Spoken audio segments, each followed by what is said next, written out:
నమస్తే, welcome to whistle.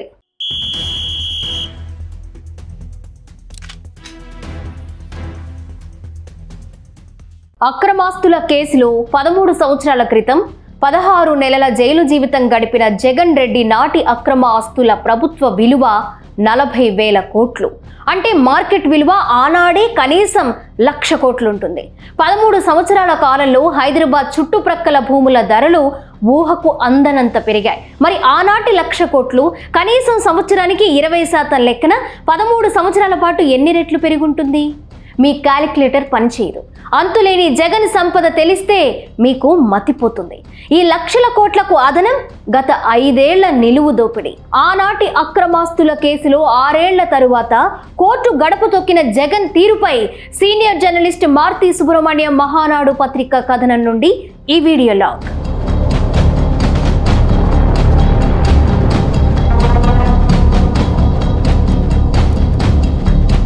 అది Hyderabad Nampally court ప్రాంగణం.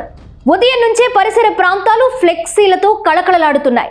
చాలా మంది లాయర్లు ఆ రోజు ప్రత్యేకించి కోర్టుకొచ్చారు. ఏం జరుగుతుందోనన్న ఉత్కంఠ.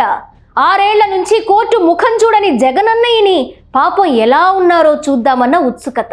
ఎట్టకేలకు అందరూ ఎదురు చూస్తున్న కథానాయకుడు జయ జయ ధ్వానాల నడుమ కాన్వాయ్తో కోర్టు ప్రాంగణంలోకి అడుగుపెట్టారు.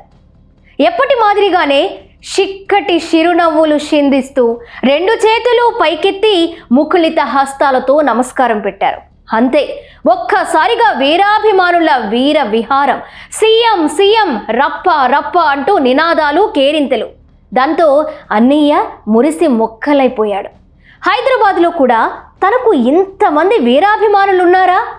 ఎవరినీ తరలించకుండా, ముందస్తు సమీకరణ చేయకుండా, కేవలం దుర్మార్గ పచ్చ మీడియా వార్తలు చూసి ఇంతమంది తన కోసం తరలివచ్చారా అని అన్నయ్య ఆశ్చర్యపోయిన మధుర క్షణాలవి. సరే, తాను కోర్టులో 1 గంట సేపు మాత్రమే ఉంటానని అపాయింట్మెంట్ ఇచ్చినందున మాట తప్పడం, మడమ తిప్పడం తెలియని అన్నయ్య తన ధర్మం నెరవేర్చాడు. కోర్టు లోపలికి అడుగుపెట్టి వినమ్రంగా నమస్కరించాడు. అంతే, బయట ఉన్న వేలాది మంది మాదిరిగానే లోపల కళ్లకు గంతులు కట్టుకున్న న్యాయదేవత కూడా అన్నయ్యను చూడాలన్న ఉత్కంఠతో కళ్లకు గంతులు తీసేసిన మహాద్భుత క్షణమది. మరి 1-2 ఏకంగా 6 ఏళ్లయ్యింది అన్నయ్యని చూసి. తాను ప్రతి వారం కోర్టుకొస్తే 190 సమస్యలు కోటి వరీసు వచ్చే అవకాశం ఉన్నందున తాను రాలేనని, కావాలంటే తన లాయర్ను పంపిస్తానని, ఆయనలోనే తనను చూసుకోవాలన్న అన్నయ్య వినతిపై ఠాట్, అదెలా కుదురుతుంది? నువ్వు సీఎం అయితే ఎవరికి ఎక్కువ? మాకు అంతా సమానమే. అప్పుడు ప్రధాని పివి కూడా యూరియా కేసులో హాజరు కాలేదా? లాలూ ప్రసాద్ యాదవ్ హాజరు కాలేదా? నువ్వు అంతకంటే గొప్పవాడివా? అవేమీ కుదరదు. ఈ పప్పులు మా దగ్గర ఉడకో. ప్రతి శనివారం కోర్టుకు హాజరు కావాల్సిందేనని ఎక్కడ అంటుందోనని భయపడ్డ అన్నయ్యను దయగల ప్రభువులు సరే శుక్రవారం నీది కాదులే పొమ్మని పెద్ద మనసుతో అంగీకరించారాయే. ఇక అప్పటి నుంచి ఇప్పటి వరకు అన్నయ్య నాంపల్లి కోర్టు మొహం చూస్తే ఒట్టు. ఇప్పుడైనా ఏదో కోర్టు విదేశాలకు వెళ్ళొచ్చిన తరువాత తనకు కనిపించాలని ఆదేశించింది కాబట్టి కోర్టును దయతలచి వచ్చారు. అలా అంతటి విశాల హృదయస్థుడిని 6 ఏళ్ల తర్వాత చూసిన న్యాయ ప్రముఖుల జన్మ ధన్యమైందట.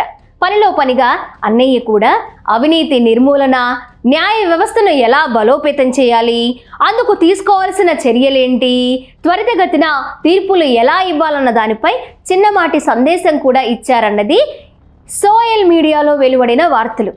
సరే, ఆఖరిగా సంతకం పెట్టి బయటకు వెళుతున్న అన్నయ్యను చూసి న్యాయ వ్యవస్థ ఆనంద భాష్పాలు రాల్చిందట. 6 ఏళ్ల నుంచి కోర్టుకు హాజరు కాకుండా నీడపట్టును బతుకుతున్న బిడ్డ దుస్థితి చూసి 5-6 బొట్లు ఆనంద భాష్పాలు కార్చిందట.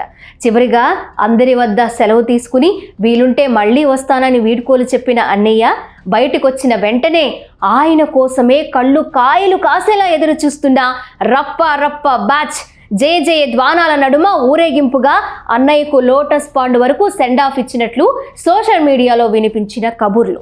ఇవన్నీ సోషల్ మీడియాలో జగనన్నపై అభిమానంతో పెట్టిన పోస్టింగ్లండోయ్.